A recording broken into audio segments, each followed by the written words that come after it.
Hello, Mizi. Mana mu? Hai, lama dah ni tunggu sini. Mi, berapa mi jam ni? 2.5. Woi, setengah jam lambat ni. Mari tempat biasa. Kojok estek. Mari. Bagi. Apa benda Din? Apa kau Din? Aduh, Mizi ni lah janji 2. Pukul 2 nak mari sini. Ni dak mari-mari. 2.5 lah ni. Wah, lambat ah. Ai, tak lagi gini. Janji lepas tu lambat. Jeng gini. Mana Mi, kita nak order dulu ni Mi. Order dulu lah. Order dulu. Tu kena cendol. Mu, Bawa. order dulu. Mu, buat hari ni cendol pulut lah hari ni. Cendol pulut. Wish. Mi, makan Mi. punya sagu. Cendol sagu satu. Aku lapar Mi, rasa nak makan hari ni mi rebus. Mi, nak makan Aku Mi? punya biasa mu. Macam biasa, pas sembok. Aduh, sedap juga sambung Tak apa, mi rebus. Okey. Masuk. Oh, dok. Smash.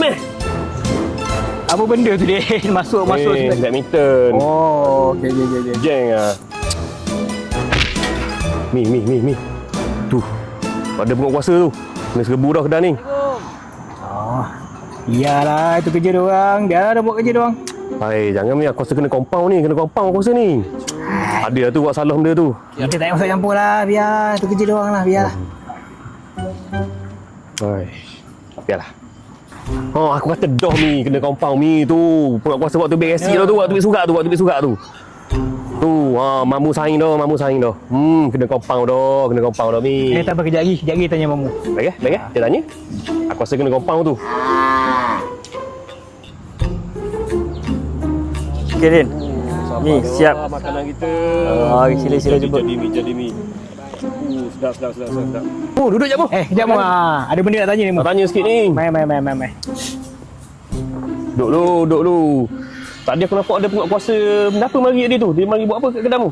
Oh, KPDN tu dia datang buat pemeriksaan biasa je tu, dah datang check tanda harga. Tengok niaga macam mana kan. PDN. Ya betul. Selalu tu dia datang. Dia masa dia datang check. So dia nak semua peniaga tu maksudnya proper lah dia orang buat peniaga ni. Aku nampak tadi mu saing surat tu apa? Itu surat pengesahan yang KPDN dah datang check kat premier kita. Oh. Tapi kedai kau ni ada buat salah apa-apa ke? Alhamdulillah lah, dia kata semua okey, tanda harga kita Okey lah. amankan. Kita pembelian tu ada resit. Oh. Itu je dia orang check saja. Baik. Aku ingat kamu kena samang dah tadi. Itulah, betul. Assalamualaikum sir. Alamak geng, sorry lah. Aduh, lambat lah. Lambat mu Mizi. Itu lah jam tadi. Bukan kata aku nak lambat. Sorry lah, lupa. Salam. Sorry. Aku tak puas hati ni mu mari lambat ni. Sorry Adin, aku kan sengaja lambat Din. Biasalah duduk kat KL ni.